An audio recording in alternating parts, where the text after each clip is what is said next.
So I've been talking throughout this webinar series about brokenheartedness, and I think that's really what happens when we lose a sibling is our heart breaks. And I think, to be honest, we never fully heal that.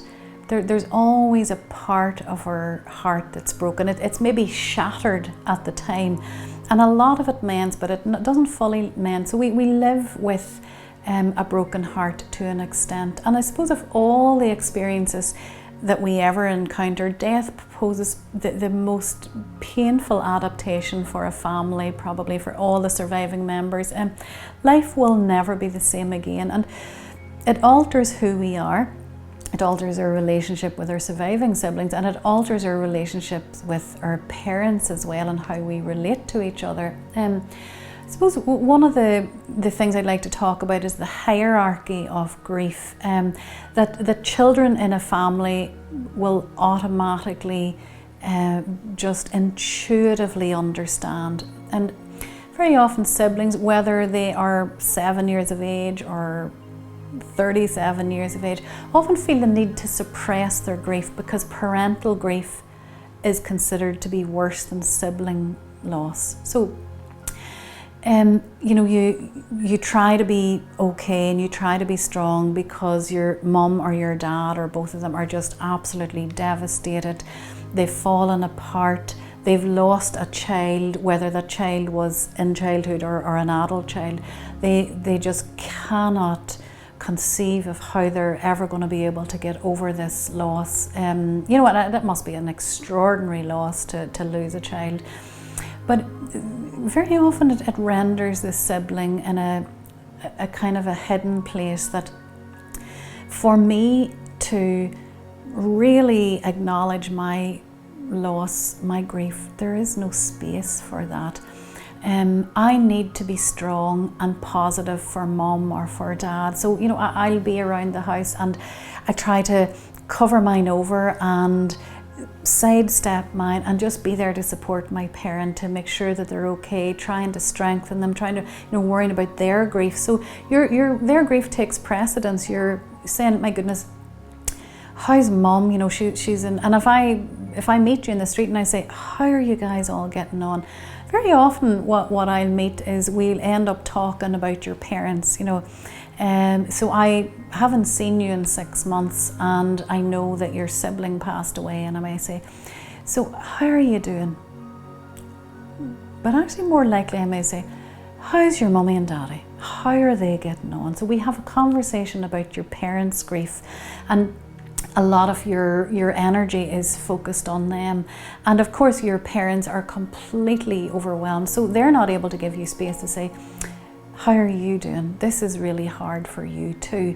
And then there is nowhere to go for you. So the sibling bond is not generally recognized as very significant, especially when we get older. When everybody, let's say, you all lived together at home, and then when you were kind of 17, 18, you all started to head off, leave the house, travel, go to college, whatever, and everybody just anchors down in their own lives. And we have a sense then that, from that moment on, maybe people are a lot more resourced than we give them credit for. And that can leave the surviving siblings feeling bereft, feeling isolated, and also feeling really misunderstood, that somehow their grief can be a little bit invisible or a little less important than other family members. So again, if you feel that in your family, maybe what you need is to find some space to grieve. And very often the space to grieve is not in your family, because, as I said, we're all drowning in this. You need to step out to say, is there a professional, or is there a really good friend who's a brilliant listener? Is there someone that can help me? And when we're on the healing journey, when we do really push on, healing can bring some really great positives in the world. It can actually give us a greater sense of meaning in the world. And I know so many people who have endured extreme hardship, and that's one of the things that they'll say, I feel like my life is a lot more meaningful than it was, Maybe you will find, you know, some newly found personal strength that you actually didn't know. If I'd said to you, you're going to go through this, you'd be like, I'm just not going to be able to cope with this. But actually, you're thinking, my goodness, I have a lot more personal strength than I had. Maybe improved relationships, you're more open now, or you're actually closer to other siblings now, or closer to parents or friends, partners. You may prioritise things in your life now, you know, the really important things. You were an awful workaholic, or you were really materialistic, and now you're realising, do you know what? Family and love and relationships, they're the important things, and that reprioritisation can actually give profound shift in your life, greater personal resilience, and maybe greater sensitivity to others. I will often hear people saying, you know, until I went through it myself, I had no idea what this was like for people. So it gives you an insider view of what it is like to lose someone. And also would say to you, in terms of healing this broken heart, that grief comes in waves.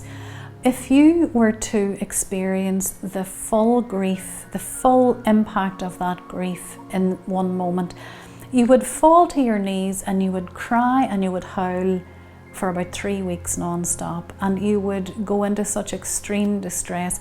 Our psyche and our bodies only give it to us on waves. So some days you'll actually have a good day, and other days you'll have a terrible day. Some days you'll feel in brilliant form and be really happy, and then, you know, you'll have weeks or months or days or hours where it's just terrible and the wave is coming. And the best thing you can do with the wave is to just let it come.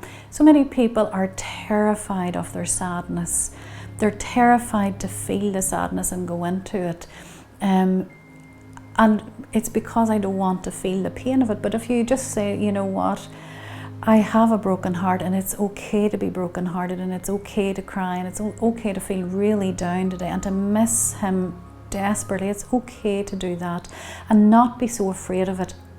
Those waves will come in gentler and less frequent modes, and then we've found a graceful place to put this grief eventually. Can also be very hard and actually a little bit heartbreaking to have new people move into your life after the death, particularly things like nieces and nephews, and you think, my goodness, this person, they don't know the person that I knew. I can describe him or her, but they never knew them, and that can feel really sad, really lonely as well.